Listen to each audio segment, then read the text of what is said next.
Akkuma asirratti argaa jirtan gatiin Airdrop Doogii kuni takka ni dabala takka immoo gadi bu'aa jechuudha. Sekendiidhaan jijjiirama.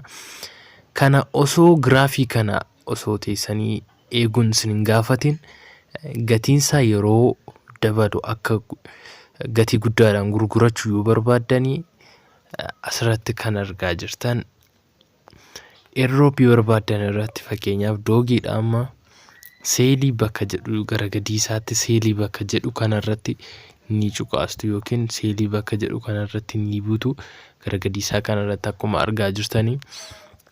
Sanii booda giraafii kana teessanii sa'aatiin itti dabaluu fi hir'isu eeguun sinirra hin jiraatu jechuudha.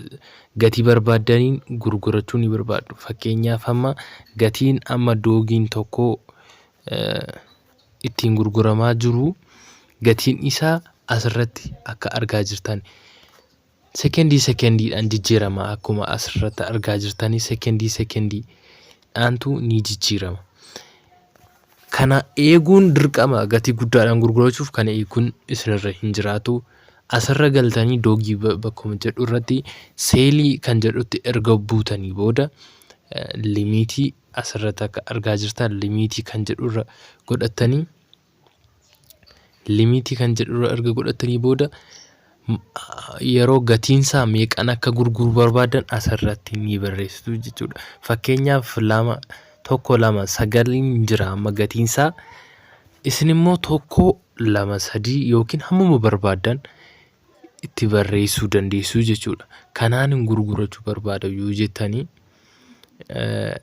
asirratti barreessitanii sanii booda baay'ina hamma gurguruu barbaadanii baay'ina Airdrop keessanii asirratti Doogii sabatee baay'ina Doogii qabdanii yookiin walakkaa isaa gurguruu yoo barbaadan kunoo akkuma asirratti argaa jirtan mallattootti kana walakkaatti geessitu.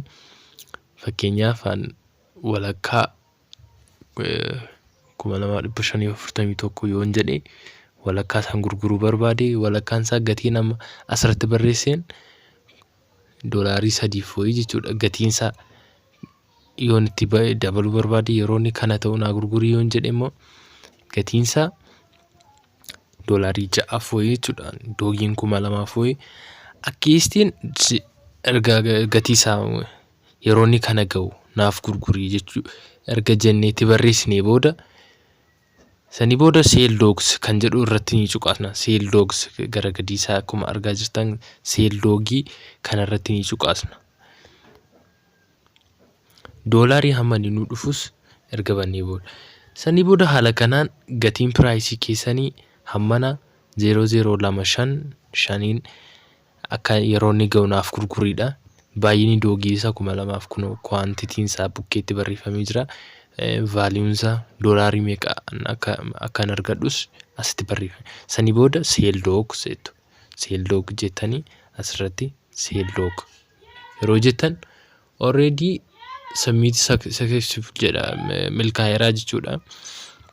Haala kanaan giraafii asirratti argitan dirqama eeguu qabdanii jechuudha. Gatii guddaadhaan gurgurachuudhaa fi dirqama giraafii asirratti mul'atu eeguun sinirra hin jiraatu jechuudha.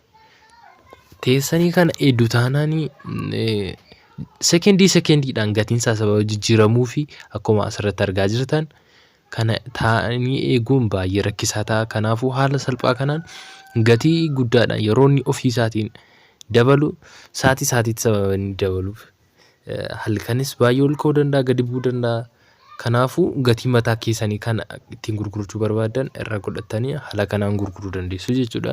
Seelii kana asumarra seelii kanatti buutu sanii booda gatii ittiin gurgurachuu barbaadan limiitii gara gadii isaatti kan argamu gatiinsaa asirratti ni barreessitu jechuudha. Sanii booda baay'ina ittiin gurguruu barbaadanii quantity bakka jedhu QTY bakka jedhutti sanii booda vaaliyuu isaa immoo gara gadii kanatti USDdhaan $dhaan sinii fida. Sanii booda Seel Doogs kan jedhu sanii booda konfirmii gochuudha jechuudha. Haala salphaa kanaan gurguruu dandeessu gatii olaanaa yookiin gatii guddaadhaani.